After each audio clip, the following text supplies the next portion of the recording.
will replace him? Let's try and find out now from one of Iraq's MPs. Sarkawt Shams joins us now live from Baghdad. Good to have you with us here on Al Jazeera.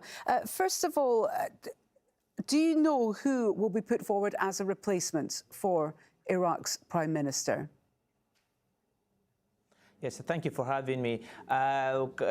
This is exactly the question in the parliament and also among the political parties. Who would be the replacement, not a normal replacement, a replacement that be accepted by the street, by the protesters. So there is no single political party that can form the majority in the Iraqi parliament that can ask the president of Iraq or send them the names of the candidates. There is a common understanding in the parliament that no former politicians or the head of the political parties or those who were accused of corruption or even those who were part of the system after 2003 should not be considered as a replacement for the prime minister. It should be fresh and somebody new.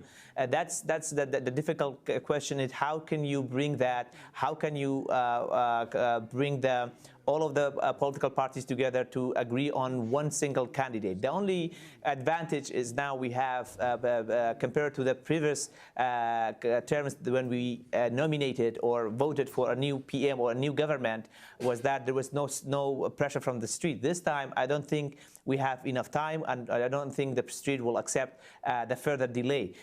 So the discussion is now among not only one single party, but also the even smaller parties need to be consulted. But why should it be? I'm sorry to cut you off. I'm sorry to cut you off, but the people on the streets of Baghdad and across Iraq say they don't want any of you. They want someone completely new. They don't want anyone who is in the parliament right now. Why don't you just dissolve the parliament and hold fresh elections and let the street choose? Because it's all very well parties within the parliament consulting, but it doesn't seem like protesters will be happy with any of the options that you come up with. That's true. That's what we fully accept and fully support the idea of dissolving the parliament and having a fresh election. But that you have to know that there are constitutional procedures. First, we have to go with it. We need a government, even an interim government, a transitional government, before holding the elections. This week, we are discussing even we may pass the new electoral law and the IHAC law, which is overseeing the elections in Iraq, an independent institution. So these need to be done this week or next week. Then there will be the procedures how to form a completely new independent electoral commission, which the former one was accused of being a sectarian and also being corrupt or part of the corruption. So this will take at least 3 to 6 months.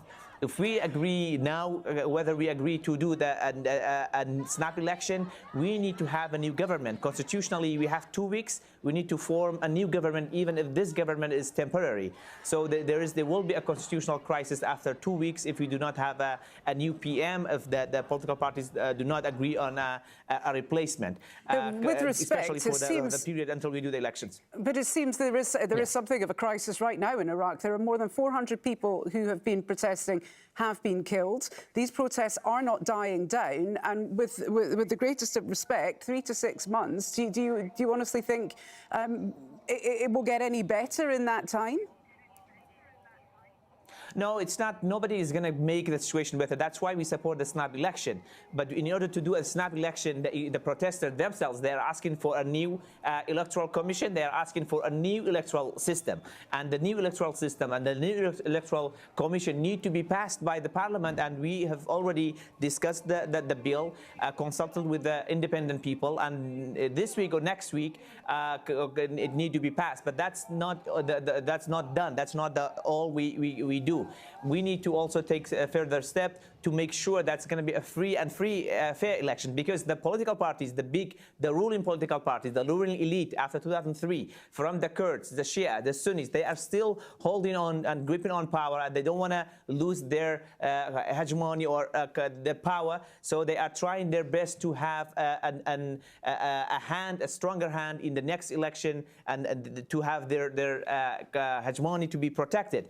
our side, which is the smaller parties, the opposition groups, we are trying to have a full transparency, make it easy for independent candidate to be MPs in the next parliament or the next term. So this is a difficult situation. I personally and also other people are trying to be transparent what's happening inside parliament and how the different sectarian groups from the Kurds, Arabs, Sunni and Shia, they're all still want to stay in power. They want to control the state, capture the state, actually, how they did it after 2003. This is the challenge. This is not a coup. This is not something that we can just install a new prime minister and everything is going to change. Okay, a complex situation indeed. The constitutional procedure. I'm terribly sorry to cut you off. Sarkawt Shams, great to get your thoughts. Thank you so much for joining.